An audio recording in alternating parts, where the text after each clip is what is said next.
प्रधानमंत्रीଙ୍କର मन की बात ऊपर नजर पकेवा। अब भारत ट्रैकोमा मुक्त देश बन चुका है। ये उन लाखों लोगों की मेहनत का फल है जिन्होंने बिना थके, बिना रुके इस बीमारी से लड़ाई लड़ी। ये सफलता हमारे हेल्थ वर्कर्स की है। स्वच्छ भारत अभियान से भी इसे मिटाने में बड़ी मदद मिली। जल जीवन मिशन का भी इस सफलता में बड़ा योगदान रहा। आज जब घर घर नल से साफ पानी पहुंच रहा है तो ऐसी बीमारियों का खतरा कम हो गया है। विश्व स्वास्थ्य संगठन WHO ने भी इस बात की सराहना की है कि भारत ने बीमारी से निपटने के साथ साथ उसके मूल कारणों को भी दूर किया है।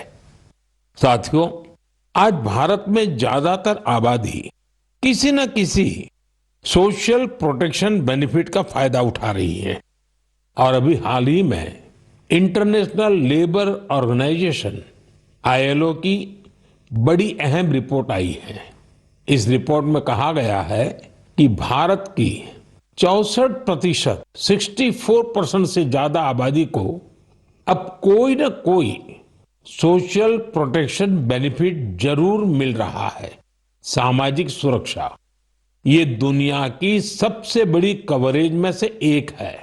आज देश के लगभग 95 करोड़ 95 करोड़ लोग किसी ना किसी सोशल सिक्योरिटी योजना का लाभ पा रहे हैं, जबकि 2015 तक 25 करोड़ से भी कम लोगों तक सरकारी योजनाएं पहुंच पाती थी।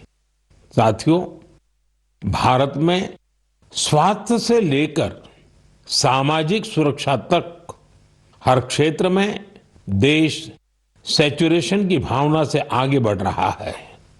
ये सामाजिक न्याय की भी उत्तम तस्वीर है। इन सफलताओं ने एक विश्वास जगाया है कि आने वाला समय और बेहतर होगा। हर कदम पर भारत और भी सशक्त होगा। मेरे प्यारे देशवासियों, जन भागीदारी की शक्ति से बड़े बड़े संकटों का मुकाबला किया जा सकता है। मैं आपको एक ऑडियो सुनाता हूं। इस ऑडियो में आपको उस संकट की भयावहता का अंदाजा लगेगा।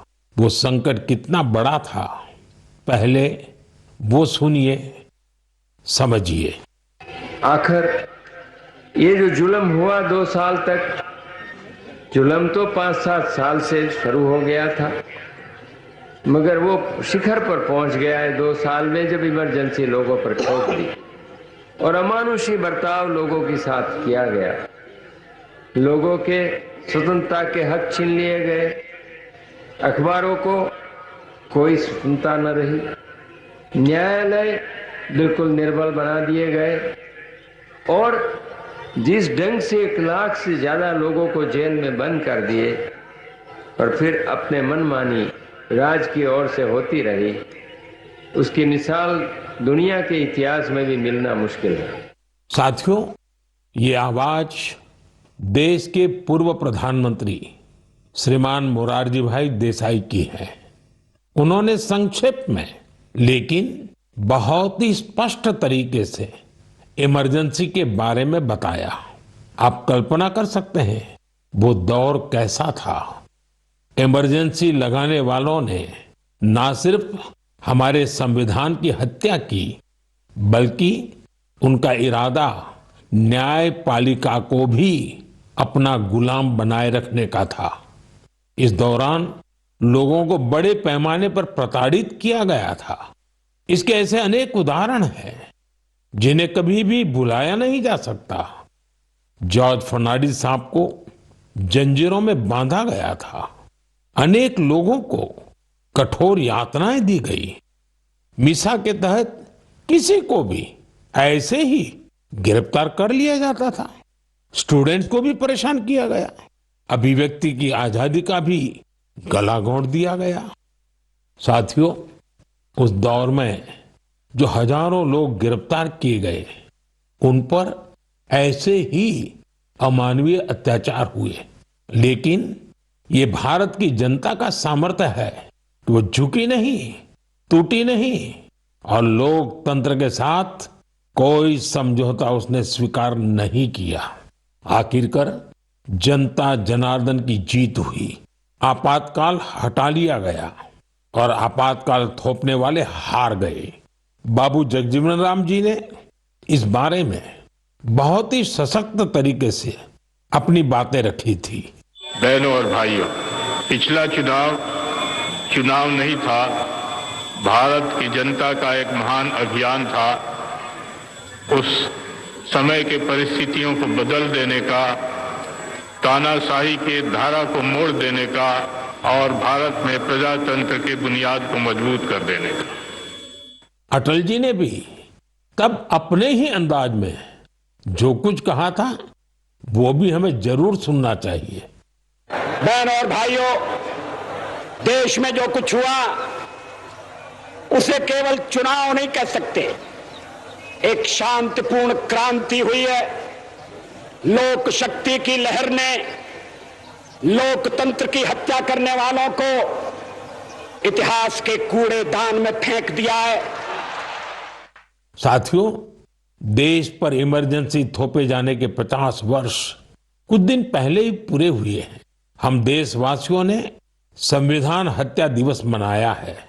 हमें हमेशा उन सभी लोगों को याद करना चाहिए जिन्होंने इमरजेंसी का डटकर मुकाबला किया था। इससे हमें अपने संविधान को सशक्त बनाए रखने के लिए निरंतर सजग रहने की प्रेरणा मिलती है। मेरे प्यारे देशवासियों, आप एक तस्वीर की कल्पना कीजिए। सुबह की धूप पहाड़ियों को छू रही है, धीरे धीरे उजाला मैदानों की ओर बढ़ रहा है और उसी रोशनी के साथ बढ़ रही है फुटबॉल प्रेमियों की टोली। सीटी बजती है और कुछ ही पलों में मैदान तालियों और नारों से गूंज उठता है। हर पास, हर गोल के साथ लोगों का उत्साह बढ़ रहा है। आप सोच रहे होंगे कि कौन सी खूबसूरत दुनिया है। साथियों, ये तस्वीर असम के एक प्रमुख क्षेत्र बोडोलैंड की वास्तविकता है। बोडोलैंड आज अपने एक नए रूप के साथ देश के सामने खड़ा है। यहाँ के युवाओं में जो ऊर्जा है, जो आत्मविश्वास है, वो फुटबॉल के मैदान में सबसे ज्यादा दिखता है। बोडो टेरिटोरियल एरिया में बोडोलैंड कैंप कप का आयोजन हो रहा है। ये सिर्फ एक टूर्नामेंट नहीं है, ये एकता और उम्मीद का उत्सव बन गया है। 3,700 से ज्यादा टीमें, करीब 70,000 खिलाड़ी और उनमें भी बड़ी संख्या में हमारी बेटियों की भागीदारी। ये आंकड़े बोडोलैंड में बड़े बदलाव की गाथा सुना रहे हैं। बोडोलैंड अब देश के खेल नक्शे पर, स्पोर्ट्स के मैप पर अपनी चमक और बढ़ा रहा है। साथियों, एक समय था जब संघर्ष ही यहाँ की पहचान थी। तब यहाँ के युवाओं के लिए रास्ते सीमित थे, लेकिन आज उनकी आंखों में नए सपने हैं और दिलों में आत्मनिर्भरता का हौसला है। यहाँ से निकले फुटबॉल खिलाड़ी अब बड़े स्तर पर अपनी पहचान बना रहे हैं। हालीचरण नारजारी, दुर्गा बोरो, अपूर्वा नारजारी, मनबीर बसुमतारी, ये सिर्फ फुटबॉल खिलाड़ियों के नाम नहीं है, ये उस नई पीढ़ी की पहचान है जिन्होंने बोडोलैंड को मैदान से राष्ट्रीय मंच तक पहुंचाया। इनमें से कई ने सीमित संसाधनों में अभ्यास किया, कई ने कठिन परिस्थितियों में अपने रास्ते बनाए और आज इनका नाम लेकर देश के कितने ही नन्हे बच्चे अपने सपनों की शुरुआत करते हैं। साथियों, अगर हमें अपने सामर्थ्य का विस्तार करना है तो सबसे पहले हमें अपनी फिटनेस और वेलबीइंग पर ध्यान देना होगा। वैसे साथियों, फिटनेस के लिए, ओबेसिटी कम करने के लिए मेरा एक सुझाव आपको याद है ना? खाने में 10% तेल कम करो, मोटापा घटाओ। जब आप फिट होंगे तो जीवन में और ज्यादा सुपर हिट होंगे। मेरे प्यारे देशवासियों, हमारा भारत जिस तरह अपनी क्षेत्रीय, भाषाई और सांस्कृतिक विविधता के लिए जाना जाता है, उसी तरह कला, शिल्प और कौशल की विविधता भी हमारे देश की एक बड़ी खूबी है। आप जिस क्षेत्र में जाएंगे वहां की कुछ न कुछ खास और लोकल चीज के बारे में आपको पता चलेगा। हम अक्सर मन की बात में देश के ऐसे यूनिक प्रोडक्ट्स के बारे में बात करते हैं। ऐसा ही एक प्रोडक्ट है मेघालय का एरी सिल्क। इसे कुछ दिन पहले ही जीआई टैग मिला है। एरी सिल्क मेघालय के लिए एक धरोहर की तरह है। यहाँ की जनजातियों ने, खासकर खासी समाज के लोगों ने पीढ़ियों से इसे सहेजा भी है और अपने कौशल से समृद्ध भी किया है। इस सिल्क की कई ऐसी खूबियां हैं जो इसे बाकी फैब्रिक से अलग बनाती हैं। इसकी सबसे खास बात है इसे बनाने का तरीका। इस सिल्क को जो रेशम के कीड़े बनाते हैं उसे हासिल करने के लिए कीड़ों को मारा नहीं जाता है, इसलिए इसे अहिंसा सिल्क भी कहते हैं।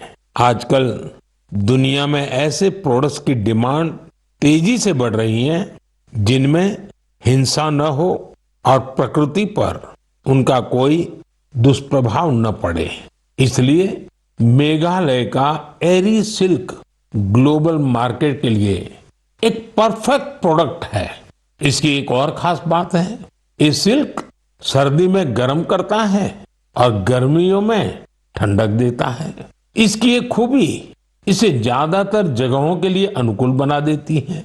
मेघालय की महिलाएं अब सेल्फ हेल्प ग्रुप के जरिए अपनी इस धरोहर को और बड़े स्केल पर आगे बढ़ा रही हैं। मैं मेघालय के लोगों को एरी सिल्क को जीआई टैग मिलने पर बधाई देता हूं। मैं आप सबसे भी अपील करूंगा, आप भी एरी सिल्क से बने कपड़ों को जरूर ट्राई करें। और हाँ, khadi, handloom, handicraft, vocal for local, इन्हें भी आपको हमेशा याद रखना है। ग्राहक भारत में बने प्रोडक्ट ही खरीदें और व्यापारी भारत में बने प्रोडक्ट ही बेचें, तो आत्मनिर्भर भारत अभियान को नई ऊर्जा मिलेगी। मेरे प्यारे देशवासियों, विमेन लेड डेवलपमेंट का मंत्र भारत का नया भविष्य गढ़ने के लिए तैयार है। हमारे